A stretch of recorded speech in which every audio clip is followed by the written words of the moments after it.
అండి welcome to జశ్వినంద channel. ఈరోజు మామిడికాయ పప్పు అండి మనం చేయబోతుంది. దానికోసం ఒక గ్లాస్ పప్పు తీసుకొని బాగా కడగాలండి. వాటర్ వేసి బాగా శుభ్రంగా కడిగిన తర్వాత ఒక గ్లాస్కి 4 గ్లాసులు వాటర్ పోయాలండి.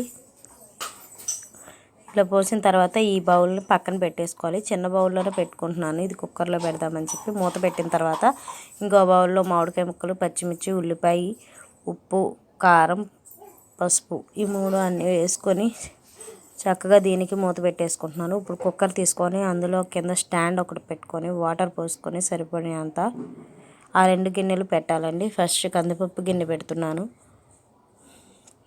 వాటర్ చూసుకున్న తర్వాత అందులో కందిపప్పు గిన్నె పెట్టి దాన్ని కరెక్ట్గా సరిపోయిన మూత పెట్టుకొని దాని మీద ఈ మామిడికాయ ముక్కలు పెట్టుకోవాలండి.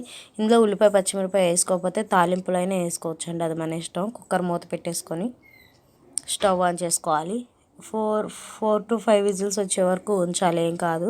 అప్పుడే నీట్గా ఇదవుతుంది అనమాట. ఇప్పుడు చూద్దాం తీసేసి చక్కగా ఎలా అయిందో. మామిడికాయలోంచి వాటర్ అయితే కొంచెం బయటకు వచ్చేసింది, నీట్గా ఉడికిపోయినాయి. ఇప్పుడు కందిపప్పు ఎలా ఉందంటే కందిపప్పు కూడా బాగా ఉడికిపోయిందండి చక్కగా. ఇప్పుడు ఈ వాటర్ అంతా ఒక దాంట్లోకి తీసి మెత్తగా మ్యాష్ చేసుకోవాలి. మెత్తగా మెదపాలన్నమాట. దానికోసం వాటర్ ఉంటే మెదగదు, మెత్తగా మ్యాష్ చేసుకోవాలండి. వాటర్ కూడా కొంచెం ఎక్కువ పోసుకునేది, ఎందుకంటే మామిడికాయ పప్పు కొంచెం వాటరీగా ఉంటేనే బాగుంటుంది, మరీ గట్టిగా ఉంటే బాగోదు. సో ఇలా మెత్తగా మ్యాష్ చేసుకోవాలి. ముక్కలన్నీ పప్పు కూడా మెత్తగా అవ్వాలండి. పప్పులు అలా తగిలితే అసలు బాగోదు. సో మెత్తగా అయిన తర్వాత చూస్తున్నారు కదా, ఇంత మెత్తగా ఇలా చేసుకున్న తర్వాత మనం ఆ వాటర్ కూడా ఇందులో పోసుకొని కలిపేసుకోవాలి. కొంచెం పలుసుగా ఉంటేనే వేడి మీద చల్లారిన తర్వాత కూడా గట్టి పడకుండా ఉంటుంది. మీరు నా ఛానల్ ఫస్ట్ టైం చూస్తే లైక్ చేయండి, షేర్ చేయండి, సబ్స్క్రైబ్ చేయడం మటుకు మర్చిపోకండి. ఇప్పుడు ఆ వాటర్ అంతా ఇందులో పోసేద్దాము. ఇప్పుడు పోపుకి మళ్ళీ అదే బౌల్ అండి, ఇప్పుడు మనం వాడుకున్న బౌల్లో పెట్టుకుందాం, కొత్తదేమో అవసరంలా. ఆయిల్ వేసి ఎండుమిర్చి అవన్నీ వేసుకొని కరివేపాకు, తాలింపులన్నీ వేసుకొని బాగా ఫ్రై చేసుకోవాలి. ఉంటే ఇంగువ కూడా వేసుకోవచ్చండి. పోపు అనేది మన ఇష్టం.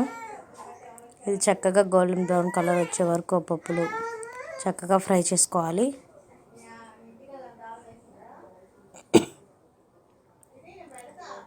చక్కగా ఫ్రై చేసుకొని ఒకసారి ఇలా చేయనైనా మామిడికాయ పప్పు ఎంతో టేస్టీగా ఉండిద్ది. ఇలా చక్కగా ఫ్రై అయిన తర్వాత ఆ పప్పు తీసుకొని మనం ఇందులో వేసేసుకోవడమే. పక్కనే ఉంచుకొని ఆ పప్పు అందులో వేసుకోవాలి. చక్కగా చూసారు కదా, ఇలా వస్తే పప్పు తాలింపు చాలా టేస్టీగా ఉంటుంది. మొత్తం అందులో పోసేసుకోవాలి. అంతేనండి, ఎంతో టేస్టీ అయిన మామిడికాయ పప్పు రెడీ. ఒకసారి టేస్ట్ చేసి కామెంట్ చేయండి ఎలా ఉందో.